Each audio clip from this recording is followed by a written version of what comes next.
Accounting में जिसमें manually accounting हम करना सीखेंगे। ऑलमोस्ट टैली में हम सारी चीज़ें सीख चुके हैं, लेकिन कुछ स्टूडेंट्स ऐसे हैं जिन्हें मैनुअली अकाउंटिंग नहीं आता। तो ये सीरीज़ उन्हीं लोगों के लिए है, उन्हीं बच्चों के लिए है जिन्हें मैनुअली अकाउंट सीखना है। अगर आप ऑलरेडी कॉमर्स स्टूडेंट्स हैं तो आपको ये सभी चीज़ें पता होंगी, लेकिन जो स्टूडेंट्स कॉमर्स स्टूडेंट्स नहीं हैं और बेसिकली बेसिक अकाउंट्स की नॉलेज लेना चाहते हैं, वो यहाँ से प्रैक्टिकल की जगह मैनुअल अकाउंटिंग कैसे करेंगे पहले वो सीखेंगे। उसके बाद टैली में वो अच्छे से एंट्री करना सीख सकते हैं। तो यहाँ पर सबसे पहले हमें ग्रोस प्रॉफिट या ग्रोस लॉस निकालना होता है। हमारे पास जो ग्रोस प्रॉफिट होता है वो हमारे डायरेक्ट खर्चे घटाने के बाद हमें मिलता है, जिसमें हमारे कुछ रूल्स होते हैं। आइए सबसे पहले उन रूल्स को देखते हैं, उसके बाद इस क्वेश्चन को देखेंगे। सबसे पहले ग्रोस प्रॉफिट या ग्रोस लॉस के लिए हमारे पास ट्रेडिंग अकाउंट होता है, जिससे हम ग्रोस प्रॉफिट या ग्रोस लॉस को फाइंड आउट करते हैं। इसके बाद हमारा नेट प्रॉफिट या नेट लॉस भी होता है, लेकिन हम सबसे पहले ट्रेडिंग अकाउंट को जानेंगे। ट्रेडिंग अकाउंट में हमें सबसे पहले जितना स्टार्टिंग में माल लगाया है अब वो हमें लेना होता है, ओपनिंग स्टॉक। उसके बाद हमारी पूरे साल में जितनी परचेजेस हुई है और जितने पूरे साल में हमने परचेज रिटर्न की है उसको माइनस करने के बाद हमारा फाइनल अमाउंट हमें बाहर ले लेना है।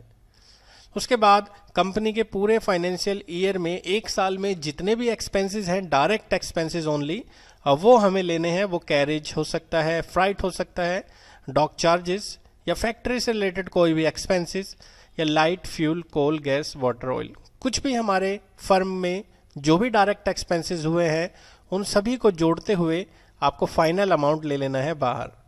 तो हमारी एक फाइनेंशियल रिपोर्ट हमें बनानी होती है। ट्रेडिंग अकाउंट से हमें पूरे साल के जो भी एक्सपेंसेस हैं, पूरे साल की परचेजेस हैं, उनमें से रिटर्न, शुरुआत में कितना माल लगाया था वो, और हमने पूरे साल जितना माल सेल करा है उसमें से हमारा कितना माल रिटर्न होके आया है, वो हमें सब्ट्रैक्ट करते हुए नेट वैल्यू को बाहर लिख लेना है।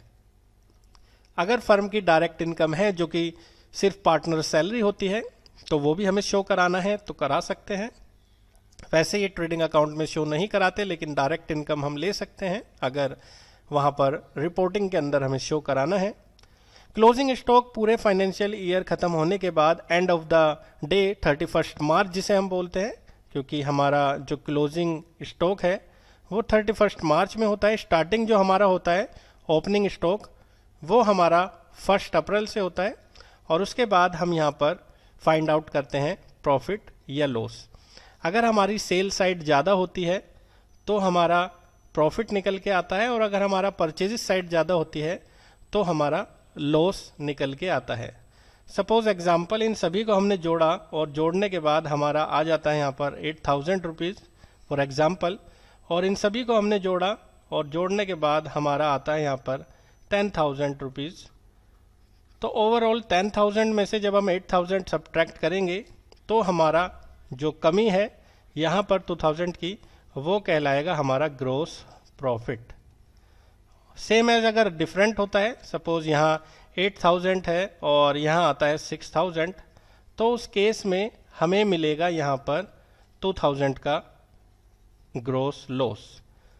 तो अभी हम क्वेश्चन देखेंगे, उससे हम अच्छे से क्लियर कर पाएंगे। अब आ जाते हैं हम अपने पीछे क्वेश्चन की तरफ। जो आप देखेंगे हमें यहाँ पर कुछ फिगर दिए हुई है। ओपनिंग स्टॉक का हमें फिगर दिया हुआ है 2,000 रुपीज़, परचेजेस दी गई है 4500 रुपये, सेल रिटर्न है हमारी 1,000, यानी कि सेल हुई थी यहाँ पर 9,000 की, जिसमें से हमारी 1,000 की रिटर्न हो चुकी है। दूसरा अगर हम देखें, हमारा परचेज रिटर्न भी हमें दिया गया है। इसका मतलब पूरे साल में जो हमारी 4500 की परचेजेस है उसमें से हमारी 500 रुपये की रिटर्न हो चुकी है। इसका मतलब नेट परचेजेस हमारी है 4,000 रुपीज़ की। क्लोजिंग स्टॉक भी हमें गिवन है, साथ ही साथ हमारे ग्रीस और डॉक चार्जेस जो कि हमारे डायरेक्ट एक्सपेंसेस हैं वो भी हमें गिवन है। फाइनली अगर हम इसका आंसर देखेंगे तो हमें मिलेगा उसका 2500 आंसर। अब हम इसे मैनुअली करके देखते हैं क्या हमारा ग्रोस प्रॉफिट 2500 रुपये आता है या नहीं।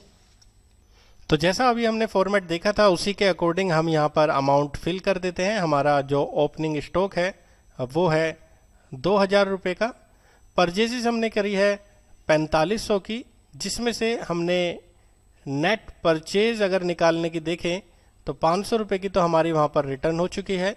जो हमारा नेट परचेज आएगा वो आएगा 4000 रुपीज़ का।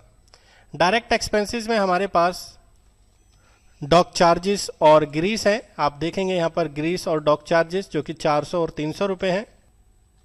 तो यहाँ पर हमें अमाउंट ले लेना है डॉक चार्जेस का और 300 रुपये हम यहाँ पर पास करा देते हैं डॉक चार्जेस एंड ग्रीस, जिनके 400 और 300 रुपये हमें गिवन है, अब वो हम यहाँ पर डाल देते हैं। तो टोटल हमारा जो आ जाता है वो अमाउंट हम बाहर लिख देंगे। जितने भी हमारे डायरेक्ट एक्सपेंसेस हैं उनको जोड़ने के बाद हमारा फाइनल अमाउंट हमारा डायरेक्ट एक्सपेंसेस का फाइनल अमाउंट होगा। सेल रिटर्न का हमारा अमाउंट 1000 रुपये है और हमारी एक्चुअल सेल हुई है 9000 की। तो यहाँ पर 9000 में से हमें माइनस कर देना है 1000 का अमाउंट। तो नेट सेल जो हमारी आएगी 8000 रुपीज़ की निकल के आएगी और क्लोजिंग स्टॉक का अमाउंट हमें दिया हुआ है 1200 रुपये। तो अगर हम इसको मैनुअली जोड़ें डायरेक्ट तो ये हमारा आता है 8 और 1 9 9200 रुपये के करीब। और ये अमाउंट अगर हम जोड़ें तो ये हमारा आता है 4000 2000 6700। तो अगर हम देखें 6700 और 9200 हमारा सेल वाला साइड का ज़्यादा था। तो कुल मिला के हमें एक रफली अमाउंट सब्ट्रैक्ट करना है और आप देखेंगे यहाँ पर हमें निकल के आया है 2500 रुपये का। तो यहाँ पर जो कमी है हमारे डेबिट साइड की तरफ, ये जो हम 2500 रुपये लिखेंगे ये हमारा होगा ग्रॉस प्रॉफिट। तो हमें जो निकल के आया है ग्रॉस प्रॉफिट वो हमारा सेम है जो हमने अभी क्वेश्चन देखा था 2500 रुपये। इसी तरीके से हम प्रॉफिट एंड लॉस भी बना सकते हैं, वो भी हम सीखेंगे नेक्स्ट वीडियो के अंदर। अभी हमने सिर्फ सीखा ग्रॉस प्रॉफिट या ग्रॉस लॉस निकालना। अभी हम एक क्वेश्चन और देखते हैं, उसमें ग्रॉस लॉस है, वो आपके लिए है, आपको प्रैक्टिकली उसकी प्रैक्टिस करनी है। उसके बाद हम नेक्स्ट वीडियो में अपना प्रॉफिट एंड लॉस भी इसी को आगे कंटिन्यू करेंगे।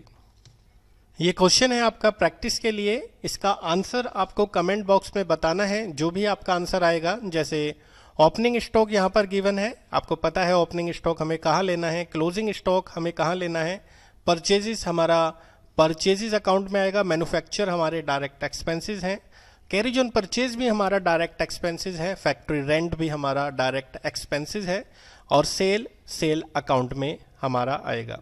तो इसी फॉर्मेट का इस्तेमाल करते हुए जो अभी मैंने फॉर्मेट आपको बताया था, आपको मुझे बताना है ग्रॉस प्रॉफिट या लॉस जो भी आपका आता है तो वो कितना अमाउंट है। इसी वीडियो के कमेंट बॉक्स में आप बता सकते हैं। अगले क्वेश्चंस के लिए आप जुड़े रहिए।